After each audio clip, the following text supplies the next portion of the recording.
محمد رمضان غنيت في اول عمل فني ليه، شايف غنى محمد رمضان دلوقتي ازاي؟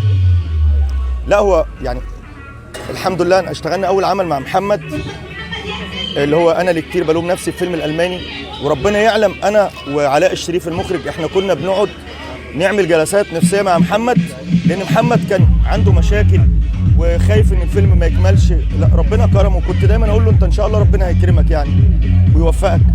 لكن انا مش معترض على غناه، انا معترض على كتير من تصرفاته اللي لا تناسب. لا الانسان لازم يعني ياخد باله من المجتمع، تاخد بالك من تصرفاتك، ما تحاولش تجرح حد بانك يعني مش عايز اقول تفاصيل. انا اصلا بحب الناس كلها، مش بحب اعادي حد، لكن انا اتمنى ان ربنا يديله نفسه لانه فنان كبير وموهوب. اتمنى ما يروحش لحتت الترند جنن الناس. الترند جنن الناس يا جماعه، الترند خلى الناس تعمل حاجات غلط عشان يبقى موجود حتى لو اتشتم. دي حاجه صعبه قوي، حاجه صعبه قوي. اتمنى ان كل فنان يعرف ان هو المفروض يعني اللي اتعلمناه انه رساله او قدوه وحد بيقدم للناس حاجه كويسه. لو ما قدرتش تقدم حاجه كويسه بلاش تقدم الوحش.